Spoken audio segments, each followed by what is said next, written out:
둘 다 세금이 붙는데 이거는 A, B는 세금이 붙기 전이겠죠. 그래서 세금이 붙기 전에 세금이 없을 때 예산선이죠. 이거는 세금이 없을 때. 그래서 무차곡선 이렇게 됐다 이런 얘기죠. 근데 여기에 이제 XJ, YJ에도 세금이 붙고 XJ에도 세금이 붙으면 둘 다 똑같은 비율로 세금이 붙으니까 예산선이 같은 비율로 이렇게 들어왔다 이런 얘기지. 그죠? 여기 무차곡선이 이렇게 붙겠다 이런 얘기잖아요. 일반 물품세니까 같은 비율로 세금이 붙으니까 예산선이 일반 물품세를 부과한 후에 예산선이 이렇게 됐다. 근데 여기에 일반 물품세로 XJ, Y도 다 붙었는데 이거는 XJ에도 붙고 YJ에도 붙었다 이런 얘기야. 근데 XJ를 감면해줬다. XJ는 세금을 감면, YJ는 세금이 비감면이야. 감면해주게 되면 예산선이 XJ 감면해주면 이렇게 된다. 이렇게. 여기에 무차가 없으니 이렇게 됐다. 자, 그럼 무차별 곡선이 세금을 부과하지 않을 때 원점에서 제일 멀잖아요. 요형이 제일 크잖아요. 그죠? 그 다음에 일반 물품세를 부과하면 무차별 곡선이 여기잖아요. 이렇게 안쪽으로 들어갔죠. 근데 XJ에 대해서 세금을 감면해주면 일반 물품세의 무차별 곡선보다도 더 바깥쪽 효용이 더 크죠. 효용이 더 커졌다. 이런 경제적 효과가 있다. 이런 얘기잖아요. 그 얘기네.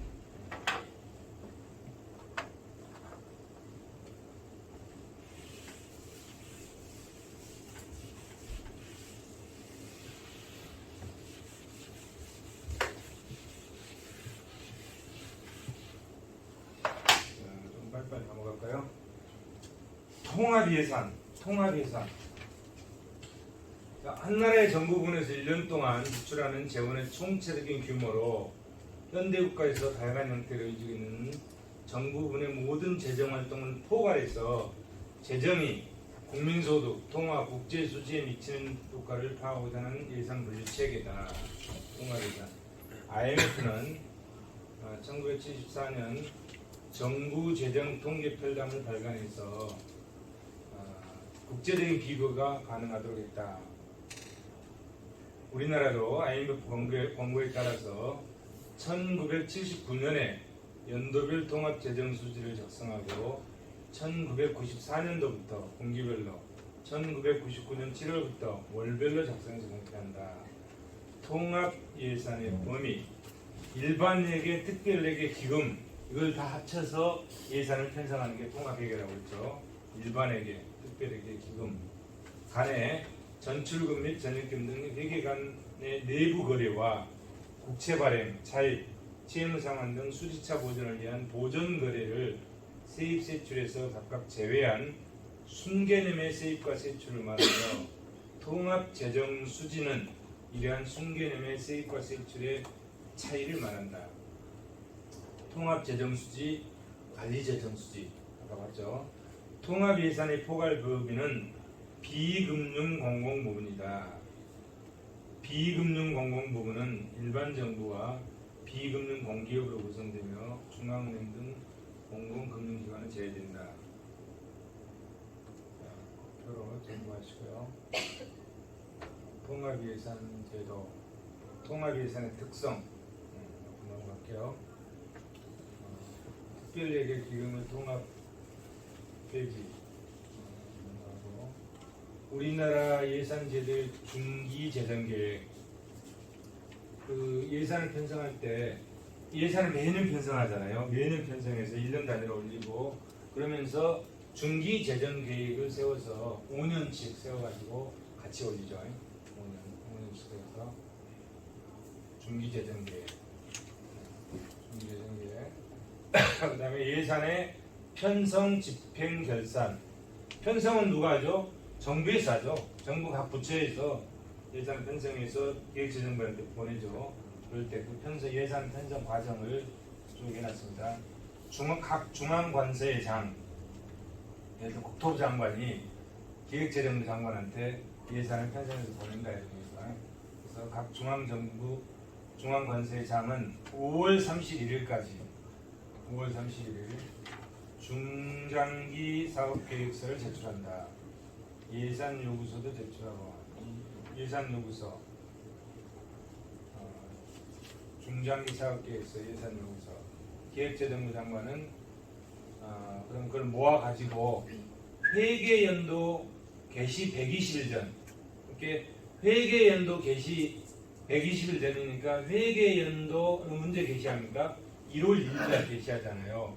그럼 1월 1일 120일 전 그러면 아마 9월 1일이나 뭐 이 정도 되겠죠. 9월 2일이나 1일이나 2일 되겠죠. 날짜 계산해 보면 회계연도 개시 120일 전까지 국가재정운영 계획을 수립하고 예산 편성 지침을 통보하고 보기가 애매하겠다. 120일 전까지 예산을 편성해서 국회에 제출한다는 의미야. 위에를 봅시다. 120일 전까지 그러니까 각 중앙관서장은 5월 31일까지 기획재정부 장관한테 제출을 하고 그럼 기획재정부 장관은 그걸 모아서 회계연도 개시 120일 전까지 국회에 제출한다 이런 뜻입니다. 이게 120일 전이면은 한 9월 1일쯤 되겠죠. 그러면 국회는 12월 2일까지 심의결하게 되는 거죠. 12월 2일까지 심의결해서 그놈을 다시 기획재정부 장관한테 내려보내주는 거죠. 이렇게 해서 예산의 편성 과정이 이루어진다. 조금 더 세부적으로 보면 이렇게 이루어지면서 재정운영 계획 수립 통보, 중기사업소 제출, 예산 편성안 지침 통보, 예산 요구서 제출, 예산안 편성, 예산안 제출, 예산안 심의, 예산안 확정. 자, 예산안 확정 여기 돼 있잖아요. 예산안 확정도 뭐라고 돼 있냐면 회계연도 개시 30일 전이에요. 회계연도 개시 30일 전이니까 1월 1일부터 30일 전이에요. 그러니까 먼저가 되냐면 12월 2일이 되는 겁니다. 법에 12월 2일이라고 써진 게 아니에요. 뭐라고 써졌냐면 예산안 확정은 회계연도 개시 30일 전까지 해야 된다 이렇게 써졌어. 그럼 날짜 계산하면 12월 2일이 되는 거예요. 12월 2일. 30일 전이니까. 12월이 31일까지 있으니까 31일까지 있으니까 그렇죠?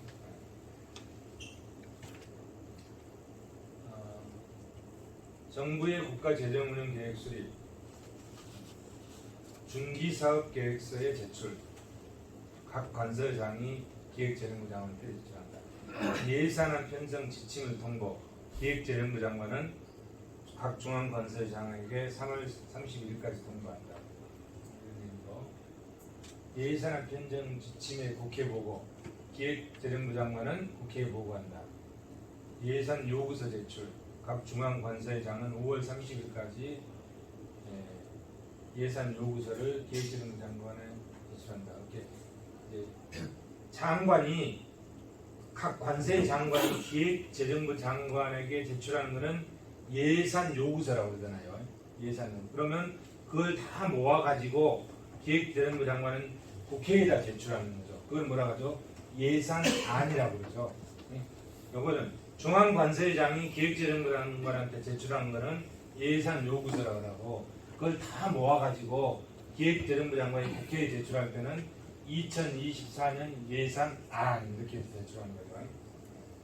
안을 제출하는 거죠. 그러면 국회에서 심의결에서 확정해주면 그것이 예산이 되는 거겠죠.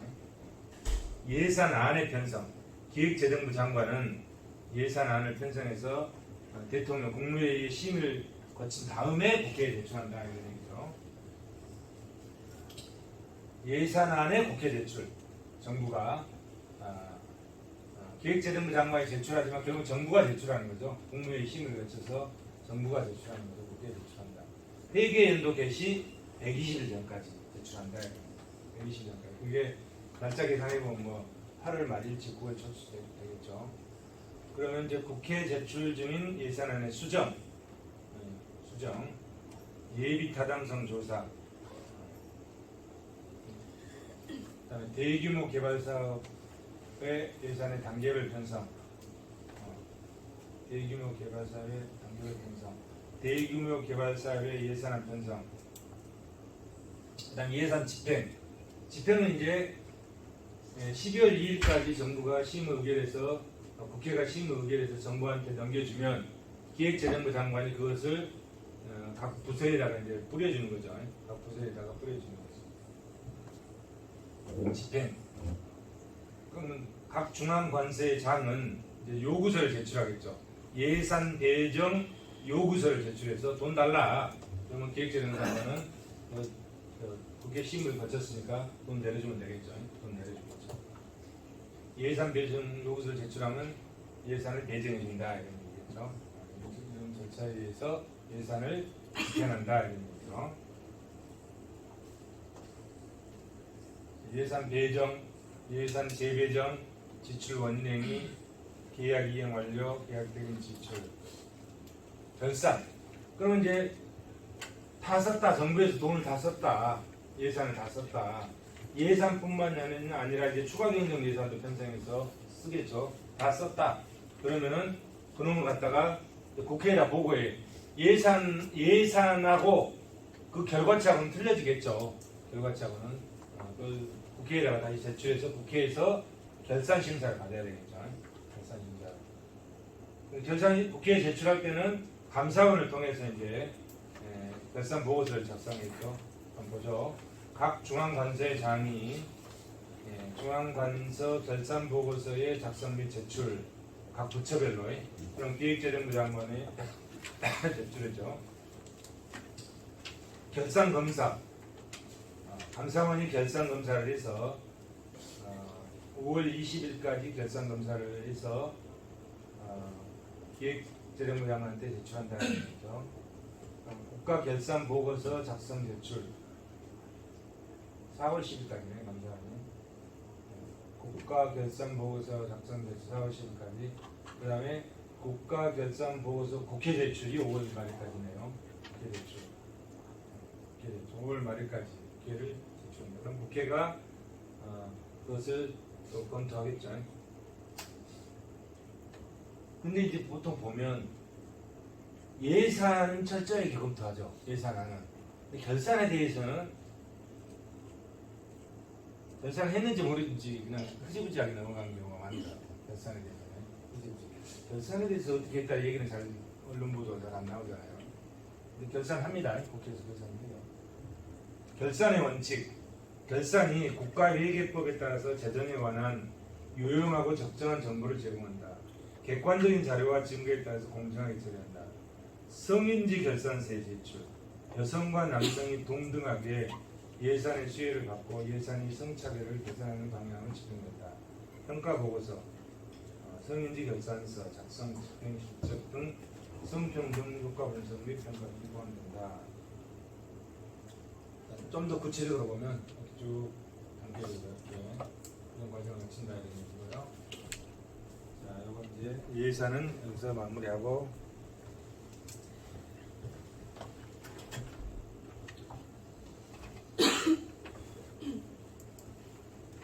이거는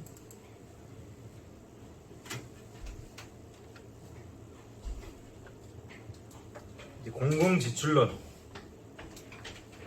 예산론 공공지출론 2장 공공지출론으로 들어가겠습니다. 공공지출론 공공지출이 뭔지 봅시다.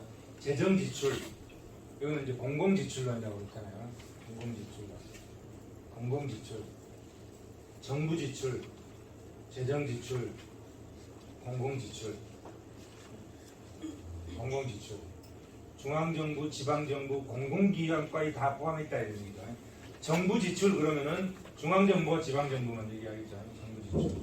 근데 공공기관의 지출까지 다 포함하고 있기 때문에 이거는 공공지출이라는 개념이 있었다. 그러면 자 정부와 공공기관이 지출을 해서 돈을 썼다 이런 얘기야. 재정을 투입해서 뭔 사업을 했다 이런 얘기죠. 그럼 뭘 하냐, 어디에 목표를 두고 하느냐, 돈을 쓰냐, 이런 얘기죠. 공공 욕구를 충족시키기 위해서 돈을 쓴다. 그죠? 공공 욕구를 충족시켜. 정부나 공공기관은 돈을 쓰는 게 공공 욕구를 충족시키기 위해서 돈을 쓰는 거고, 화폐 또는 실물 형태의 각종 지출이 이루어진다. 그럼 공공 욕구를 충족하기 위해서 돈을 쓰는데 그 결과물이 뭐냐 이런 얘기야. 정부나 공공기관이 국민의 공공 욕구를 충족시키기 위해서 돈, 결국 재정을 투입해 쓰는데 그 결과물이 뭐냐? 공공재다. 그렇게 해서 나온 게 공공재다. 결국은 뭐냐? 공공 욕구를 충족하기 위해서 공공재를 생산했다. 그죠? 공공재를 생산했다. 공공재. 정부가 돈을 어디다 썼다? 공공재 생산에 썼다. 공공재는 뭐야? 우리 모두의 공공 욕구를 충족시키기 위한 재화나 용역이다. 공공재. 학문적 개념이잖아요. 학문적 개념. 근데 실정법에는 공공재라는 개념 전혀 없어요. 국토계획법에 보면 도시 기반 시설을 국토를 개발하고 효율적으로 이용하기 위해서는 어떻게 해야 된다 해가지고 제2조에 도시 기반 시설에서 도시를 건설할 때는 이러한 시설은 반드시 설치해야 돼요. 이러이러한 시설. 그게 7가지 도시 기반 시설이 쭉 나와 있어요. 7가지 도시 기반 국토계획법에. 그런 것들이 다 뭐다? 공공재다. 그건 실정법상의 용어들이죠. 이거는 뭐죠? 공공재다. 학문적 용어죠. 예, 실정법에 공공재라는 용어를 쓰는 게 한 번도 없다. 그런 것들이 다 공공재다. 공공지출에 의해 공공지출. 중앙정부, 지방정부 및 기타 공공 부분이 그래서 공공지출을 썼다. 공공의 욕구를 충족시키기 위해서 집행하는 화폐 또는 실물 형태의 각종 지출은 뭐라 한다? 공공지출이라고 합니다. 근데 그 공공지출은 뭐를 위해서? 공공재를 생산하기 위해서 지출합니다. 공공지출을 비용 측면에서 파악했을 때 그를 공공경비라고 합니다. 요즘 이제 공공경비라는 용어는 거의 안 쓰는 것 같아요. 공공경비, 경비론. 옛날에는 이제 지금은 재정지출론 이렇게 분류했잖아요. 옛날에 뭐라고 그랬냐? 공공경비론 이렇게 이 파트를 공공경비론 이렇게 분류하기로 했었잖아요. 공공경비, 공공 부분이 직무를 수행하는 데 필요한 비용, 화폐 단위로 표시한 것이다. 공공재, 공공지출의 결과로 만들어져 국민에게 제공되는 소비의 대상 물건이다.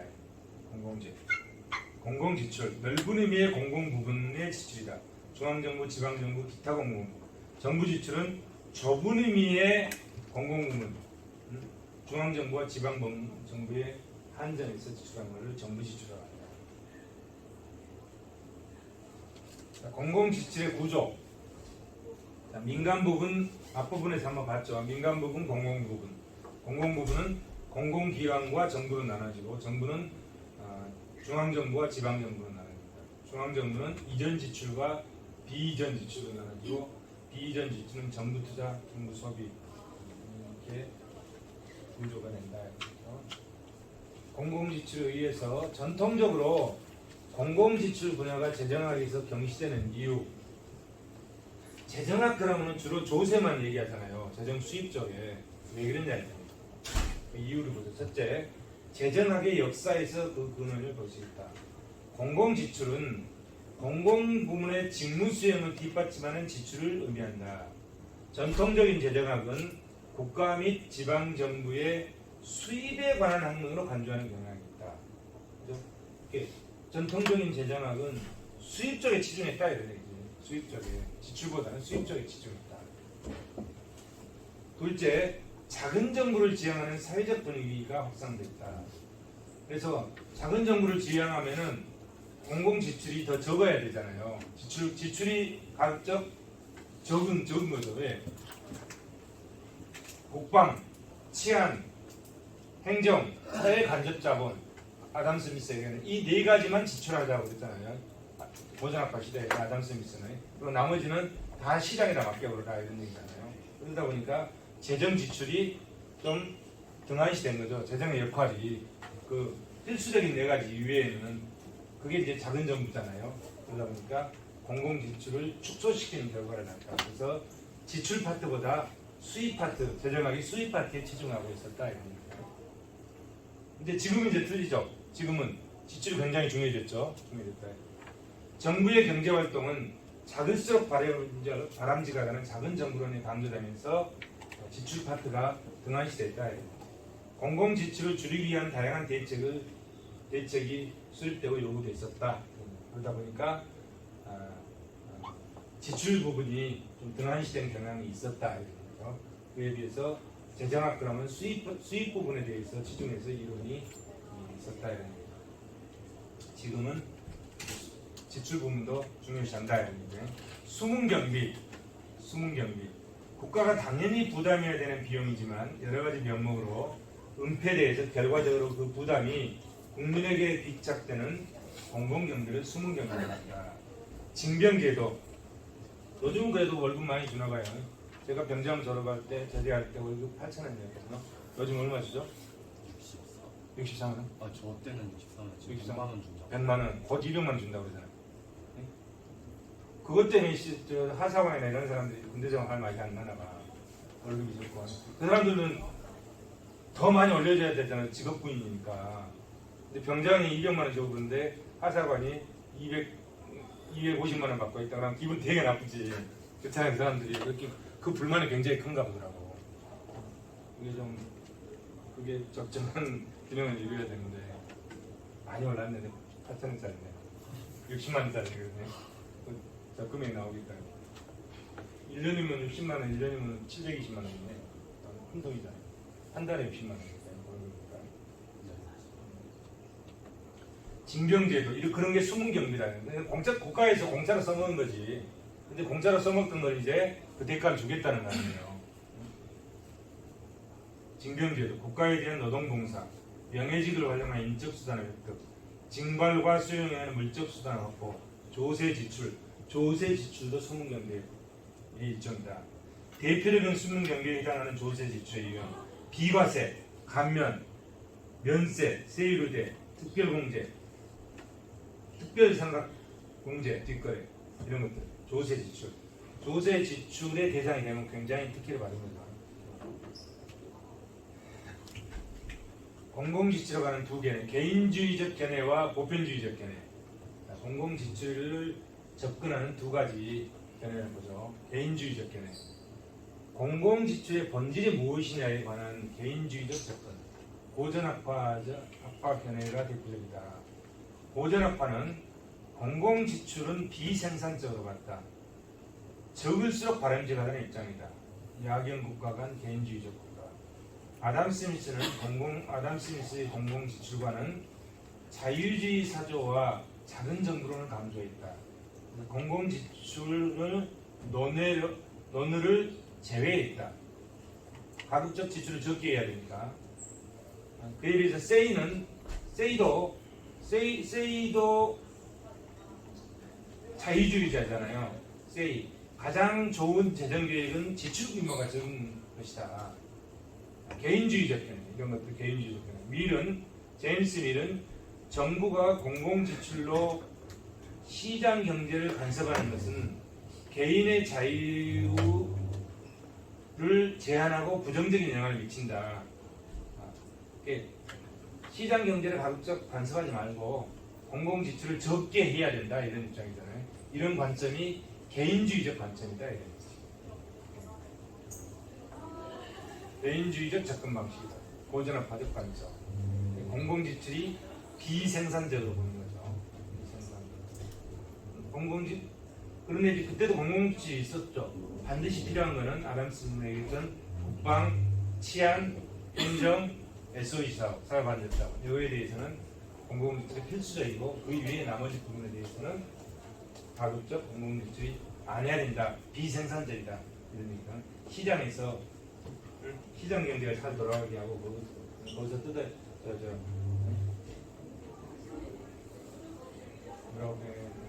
시장 경제 쪽에 집중해서 해야 된다. 그에 비해서 이제 보편주의적 견해는 공공지출이 생산적이라고 보는 거죠. 반대잖아요. 개인주의적 견해는 비생산적으로 봄에 비해서 보편주의적 견해는 공공지출이 생산적이라고 보는 거죠. 공공지출의 본질이 무엇이냐에 관한 보편주의적 견해가 독일 중심으로 전개됐다. 국가에 의한 공공지출은 그 본질이 생산적이다. 자, 보존학파는 비생산적이다. 공공지출의 본질이 비생산적이다. 이렇게 본 거에 대해서 이쪽은 생산적으로 본다. 누가 대표적인 학자들이 독일의 니체, 바그너, 독일의 정통파 재정학자들이죠. 공공지출은 국가의 빠른 성장을 가져오고 민간 기업의 생산 기반을 강화시키고 소득 증대를 촉진시킬 수 있다. 공공지출이 독일의 정통파 재정학자 케인즈에 영향을 미치고 도시경제학을 출연하겠다. 다양한 경제정책의 필요성과 유효성을 뒷받침하는 이론적 토대가 있다. 경기 불안정도 교제하고. 그래서 두 가지 공공지출이 비생산적으로 보는 견해하고 그건 개인주의적 견해고 공공지출이 생산적으로 보는 견해는 합리주의적 견해이다. 현대는 어쩌나 현대적 견해. 20세기 초에 달통과 골드사이드에 의해서 정립된 공공지출론 그것의 중요성이 새롭게 부각되고 이후에 이러한 경향이 보편화되었다. 더욱 진전되어서 공공지출의 경제적 작용을 분석하는 시도로 발전했다. 공공지출의 필요성과 생산성에 대한 인식이 확산됐다. 공공지출의 유형을 세분화하고 그 영향을 연구하는 활동이 활발했다. 피구는 공공지출을 이전지출과 비이전지출로 구분했고 달톤은 공공지출을 민간에 대한 보조금과 재화 서비스의 구입으로 구분했고 1930년대에 발생한 세계 대공황을 계기로 케인즈 경제학이 출현해서 공공지출의 역할과 중요성이 크게 강화됐다. 이러한 추세는 오늘날도 최근 경기 침체가 만성화되면서 경기 대책으로서 공공지출의 중요성이 더욱 커졌다. 그죠? 경기가 침체되면 그냥 둘 수 없잖아요. 그래서 정부의 예산이 없으면 공채 발행해가지고 재정을 수립해가지고 경기를 활성화 진작시켜 주잖아요. 공공지출의 그 기능이 굉장히 확대됐다 이런 얘기입니다. 보존학파에 비해서 현대에 와서는 공공지출 기능이 더 확대됐다. 그러다 보니까 이제 재정학이 재정 수입 쪽에 치중해서 발전하는 학문이 재정 지출 쪽도 중요시되면서 이제 수입과 지출의 균형을 잡았다 이런 거죠. 공공지출의 당위성, 시장 실패를 보완한다. 이게 앞 시간에 다 봤죠. 시장 실패가 이루어지면 자원 배분의 비효율성이 발생하기 때문에 그 비효율성을 자연 배분의 비효율성을 파레토 효율적으로 바꿔주는 거죠. 정부가 개입해서. 그러면서 자원 배분의 효율성을 증대시켜주면 어떻게 되죠? 시장이 일반 경쟁 균형으로 갈 수 있다. 후생 경제학의 제2법칙이라고 했죠. 정부는 시장 실패가 일어나면 비효율을 줄이기 위해서 시장에 개입한다. 시장 실패는 비효율성을 발생하고 정부가 개입해서 자원 배분의 효율성을 증대시켜준다. 그러면서 일반 경쟁 균형으로 바꿔준다. 이런 거죠.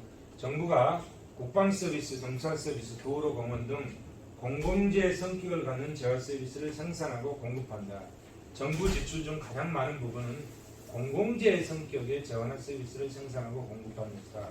외부성이나 불확실성 등 다른 유형의 시장 실패와 관련된 정부 지출도 상당 부분 지적하고 있다. 공공재 굉장히 중요하죠. 소득 저분배, 공공지출의 당위성. 아까 첫째가 뭐였죠? 시장 실패 보완. 두 번째가 소득 분배의 당위성. 불공평한 소득 분배는 정부가 개입해서 소득의 재분배를 통해서 사회 우선을 증대시켜준다. 현실의 소득 분배 상태는 공평하다는 보장이 없다. 정부는 더욱 공평한 분배를 실현하기 위해서 여러 가지 노력을 한다. 이제 재분배 정책이라고 하죠. 분배, 1차적 분배, 그다음에 재분배. 공평하지 못한 소득 분배를 정부가 개입해서 재분배를 통해서 공평성을 달성해줍니다. 그렇게 하면서 사회의 우선을 증대시켜준다. 재분배 정책을 수행해서 막대한 규모의 정부 지출을 요구된다. 그렇죠? 재분배 정책을 시행하기 위해서는 재정을 투입해야 되는데 그러면 예산이 필요하죠. 예산, 재정이 투입돼야 된다. 재분배 정책과 관련된 정부 지출의 당위성의 강도가 시대의 저리에 따라 상이하다. 요즘은 그 강도가 커졌다. 세 번째, 가치제의 공급. 공공지출의 당위성의 세 번째는 가치제의 공급. 가치제라는 게 뭐죠? 가치제. 가치제 성격의 재화와 서비스를 생산 공급한다. 가치제 성격의 재화, 서비스. 가치제 성격. 온정적 간섭주의. 정부가 가치제 성격의 재화나 서비스를 공급해 주는 것은 온정적 간섭주의로 인해서 그렇다 이런 거죠. 그러면서 가치제를 공급해 주면서 사회우선을 증대시키는 거죠. 아파트를 짓는데 조합에서 아파트 짓는데 아파트를 소형 아파트는 17평짜리 안 지려고 그러잖아요. 잘 안 들어가니까. 그런데 17평짜리 소형 아파트를 필요한 주민들이 있어요. 그럼 그 사람들은 아파트 자체를 안 지어버리면 들어갈 수가 없잖아요. 그죠? 그러면은 정부가 거기를 반드시 법률로 재개발이나 재건축할 때는 17평짜리를 10%를 지어라. 아니면 20%를 지어라. 근데 강제를 한다고. 그죠? 이렇게 정부가 시장에 개입했는데 그런 개입을 뭐라 한다? 온정적 간섭주의라 한다. 서민들의 주거 환경을 확보하기 위해서 시장에다 맡겨놓으면 시장이 그걸 안 하기 때문에 정부가 개입돼서 강제력으로 그거를 소형 아파트를 몇 퍼센트 짓게 만든다. 이런 것들을 온정적 간섭주의라고. 또 요즘 이제 초등학교 무상교육, 중학교 무상교육, 고등학교도 무상교육 우리나라 다 됐나요? 100%? 고등학교는 100%는 안 됐죠. 다른 나라는 다 이제 100% 고등학교가 된 나라가 많잖아요. 이렇게 그런 것들이 또 온정적 간섭주의의 일종이라 하시겠죠. 무상교육이. 온정적 간섭주의. 개인이 스스로 후생에 대해 내린 판단이 부적절할 수 있다. 예를 들어서 지원을 30만 원씩 해주는데 그냥 우리 집 아버지는 그냥 30만 원 받아가지고 가족의 쌀 팔아야 되는데 그냥 술만 마셔버렸다. 그럴 수 있잖아요. 돈으로 주는 것보다 쌀로 줘야 되겠다. 아주 가난한 가정에 소득을 식품으로 구입한다. 가장의 음주나 도박을 당할 가능성이 있어서 정부가 술에 대한 지출을 줄이고 식품에 대한 지출을 늘리는 방향입니다. 소비자 주권원칙. 소비자 주권원칙은 나의 미래는 내가 책임진다 이겁니다. 그죠?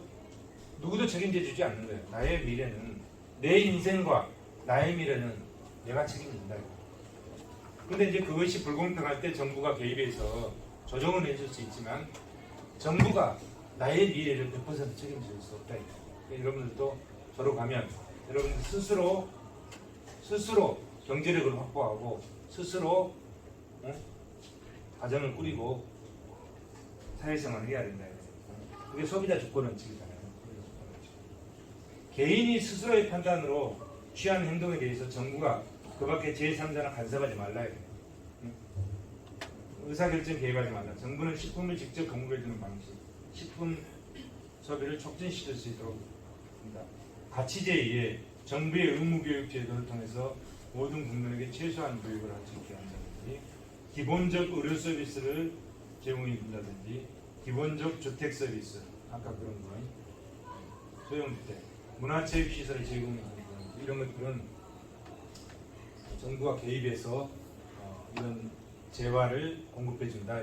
시장에다 맡겨놓으면 시장에서 스스로 하지 않기 때문에 정부가 간섭하는데 그런 걸 뭐한다? 온정적 간섭주의. 자, 그 다음에 공공지출 편차에 관한 학설을 한번 보죠. 박은혜의 국가활동 증대의 원칙. 자, 국민소득이 증가한다. 우측은 소득이잖아요. Y. 소득. 위에는 1인당 실질 공공재산. 수평은 소득이고 위에는 공공재죠. 소득이 증가할수록 GDP가 증가할수록 공공재에 대한 수요가 더 증가하더라. 수평축은 소득이잖아요. GDP, 1인당 실질소득, GDP. 소득이 증가할수록 수직은 1인당 실질 공공재산 증가하는 거죠. G1은 비례적 증가, G2는 체증적 증가잖아요. 체증적 증가. 근데 어떻게 증가하더라? 체증적으로 증가. 증가하더라 이런 얘기.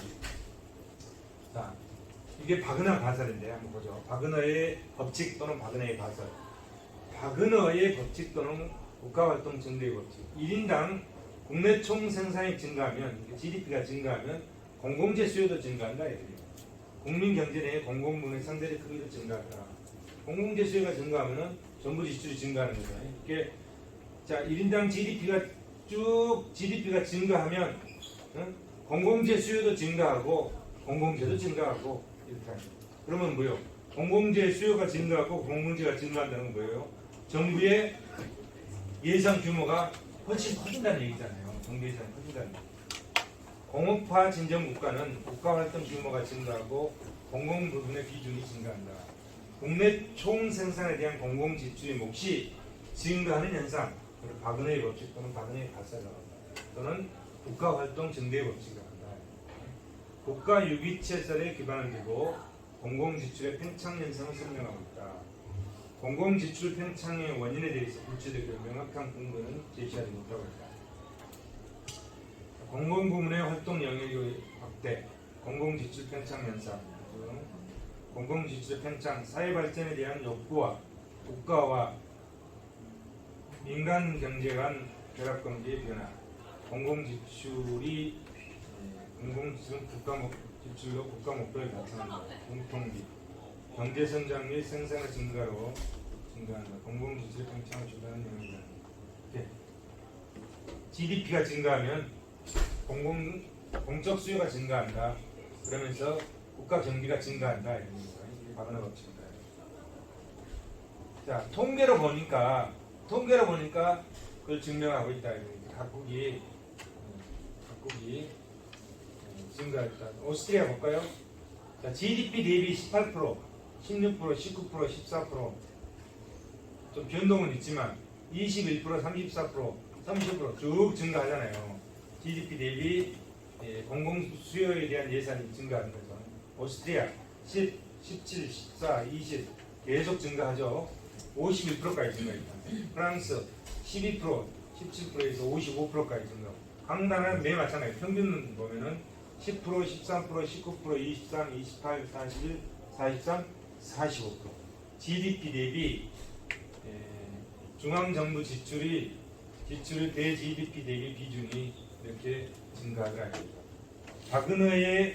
바그너의 가설, 바그너 법칙에 대해서 하버거가 분석을 해봤는데 하버거가 바그너 가설을 좀 체계적으로 분석을 해봤죠. 이런 식으로 분석을 해봤다. 기준연도, 비교연도. 이거는 비례 똑같잖아. 이 비율이 똑같으니까 비례적으로 간다는 얘기잖아요. 비례적으로. G1, G2 앞에서 G1, G2가 뭐죠? G1, G2죠. G1, G2 요거네요. G1 국민 경제의 총 생산에 대한 공공물의 비중이 일정한 경우, G2 공공물이 차지하는 비중이 증가하는 경우, 체증적으로 증가하는 경우죠.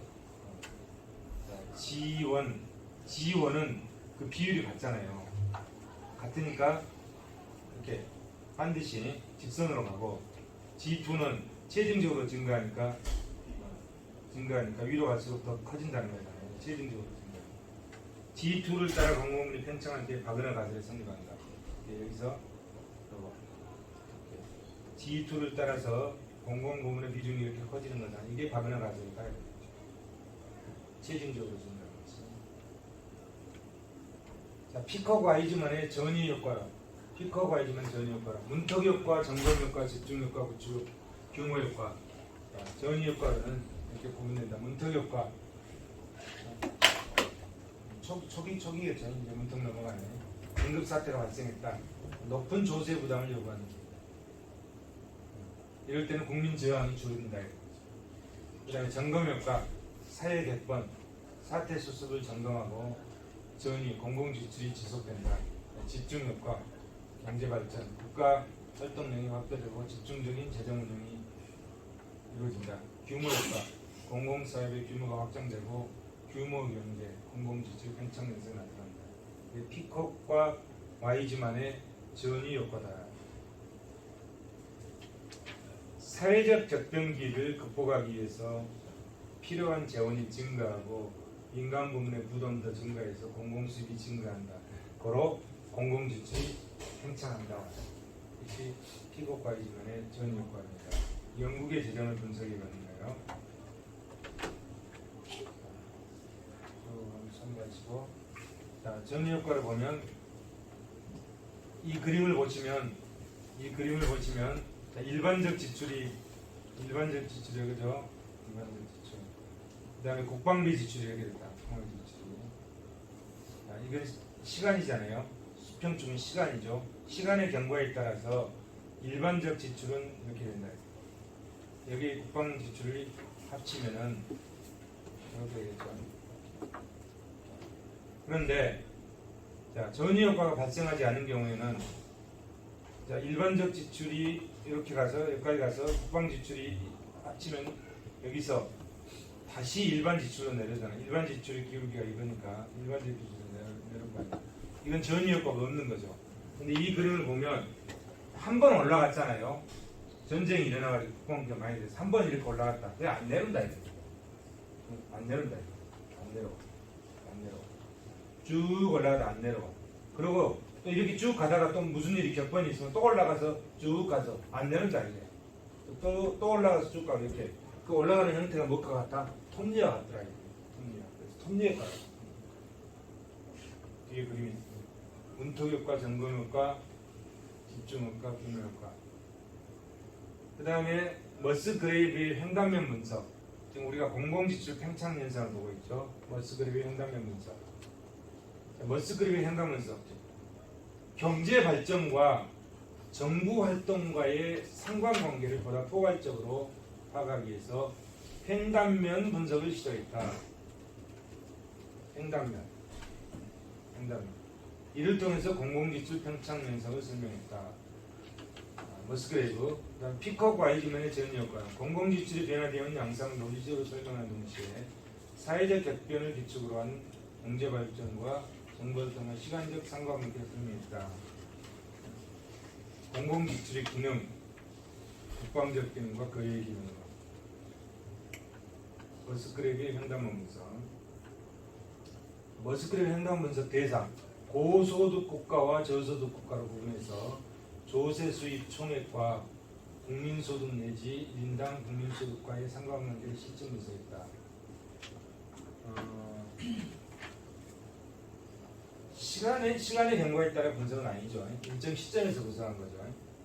일정 시점에서 시간의 경과를 배제했다. 시간의 경과를 분석하는 것은 몇 년, 한 10년치, 15년, 20년치를 놓고 이렇게 그 시간의 경과에 따라서 어떤 변화가 이루어지는 거예요. 이게 시계를 분석하는 거잖아요. 시계의 분석이고, 이 머스그레이브의 횡단면 분석은 시계의 분석을 한 게 아니라 일정 시점에 횡단면 분석했다 이런 얘기죠.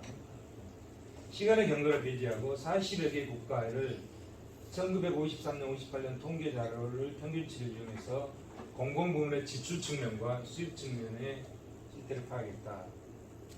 경제적, 환경적, 사회적 요인의 복합적 결합을 통해서 공공지출이 팽창되더라. 머스그레이브의 공공지출 팽창이다. 공공지출 팽창 원인에 대한 기존의 단면적 접근이다. 접근을 통해서 종합적으로 처리했다. 구체적으로 나와 있죠. 공공 경제적 요인은 먼저 경제적 요인은 뭐죠? 공공 투자 지출의 영향이 경제 발전 초기에는 사회 간접 자본 형성의 필요성 때문에 증가하고 경제 발전 주기에는 공공 자본 형성을 위한 공공 지출의 비중이 감소하고 경제 발전 후기에는 다시 증가한다.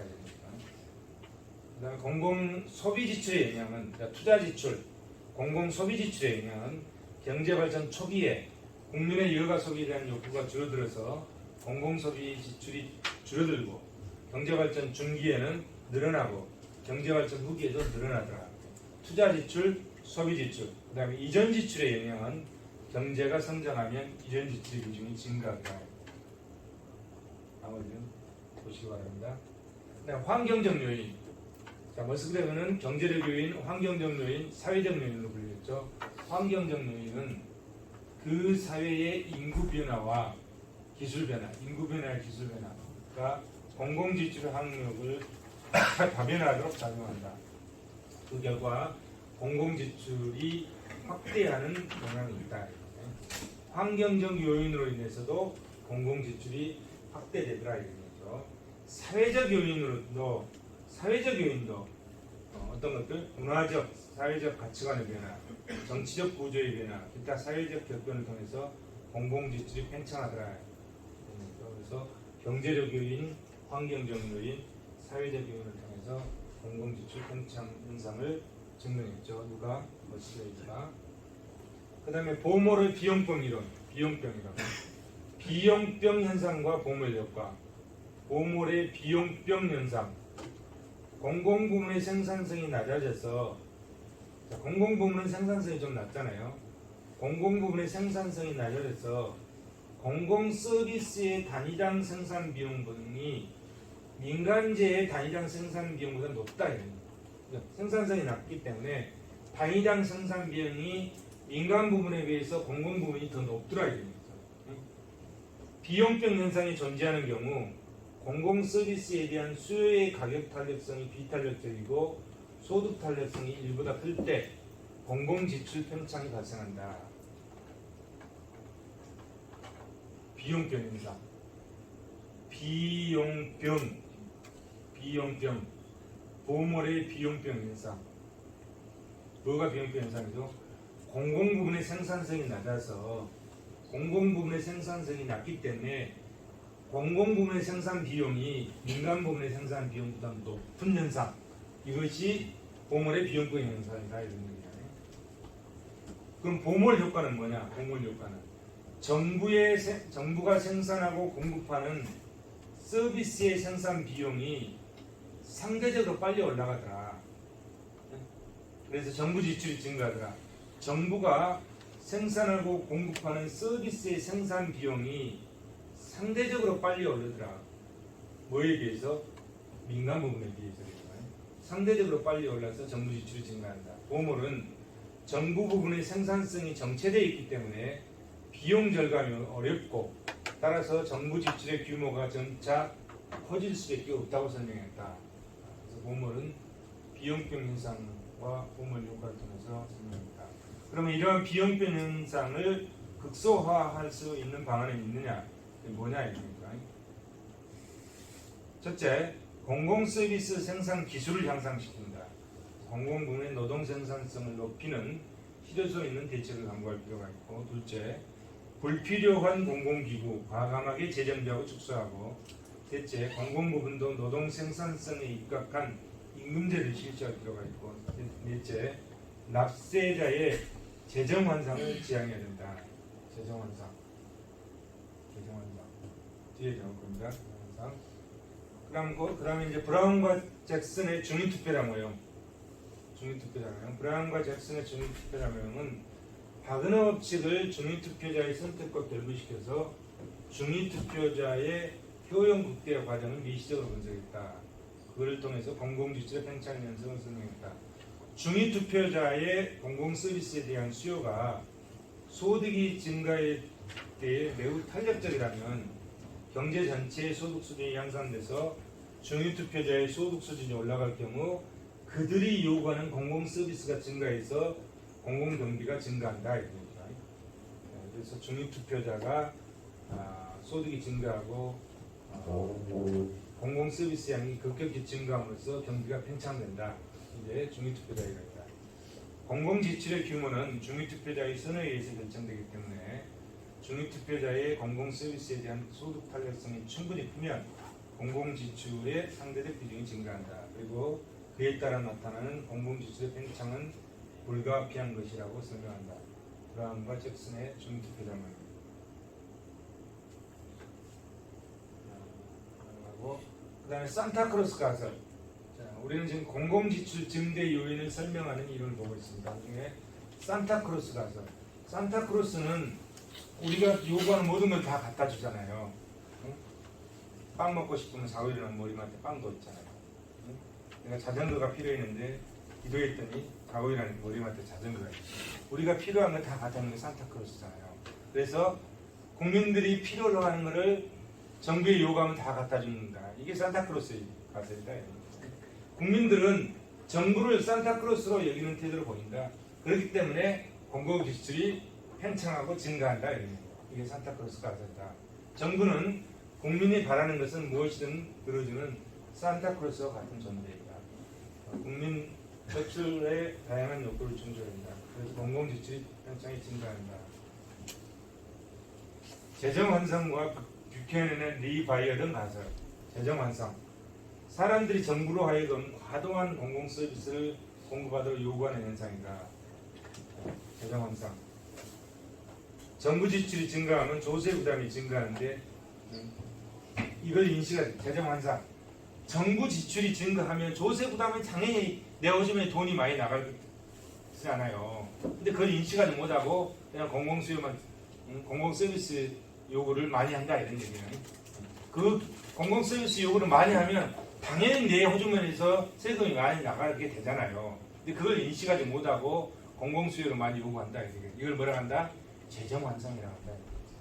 재정환상.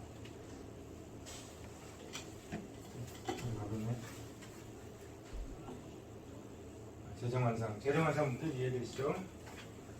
재정이 운영되는 원리에 대해서 일종의 환상과 같은 것을 갖고 있다는 것이다. 간접세, 누진세의 구조인 것이죠. 자, 뷰캐넌은 오늘날 대의제 민주주의 체제가 드러내는 공공 부분의 과도한 팽창을 유발하는 속성이 있다. 공공 부분의 과도한 팽창을 유발하는 속성이 있다. 대의제 민주주의 체제가 드러내는 리바이어던 가설로 설명한다. 이걸 리바이어던 가설로 설명한다. 현대판 리바이어던 등장을 전했다. 공공 부분은 상상 속의 거대한 괴물인 리바이어던과 같다. 끊임없이 성장한다. 그 외형을 지탱하기 위해서 지속적으로 공공지출이 증가한다. 상상 속의 괴물이 계속 커가잖아요. 공공지출도 상상 속의 괴물이 커가는 것처럼 공공지출 규모가 계속 증대하면서 경기 팽창이 이루어지더라. 이렇게 설명하는 거죠. 뷰캐넌의 리바이어던 가설. 팀의 공공지출 증대 요인. 팀은 공공지출의 팽창 원인을 시간적 지연과 제도적 지연으로 지적했다. 시간적 지연은 공공서비스의 공급에 준비 시간이 필요하다. 그래서 필연적으로 시간적 지체가 발생하고 공공부분의 욕구를 충족하기 위해서는 공급 시점에 공급 지출이 급격히 팽창한다. 시간적 지연. 그 다음에 제도적 지연. 공업화가 진전되고 경제발전과 인력 공수들이 증가하면 소득 분배의 불공평이 심화되고 재분배 정책을 실시한다. 재분배 정책이 필요하고 제도 요구에 상당한 시일이 요구된다. 제도 구비 시점 공공지출이 급격히 팽창한다. 슈멜더스의 공공지출 증대 요인. 슈멜더스는 기술의 혁신, 인구 증가, 전쟁, 현대 복지국가의 목표, 전유효과, 파킨슨적 지출 이런 거를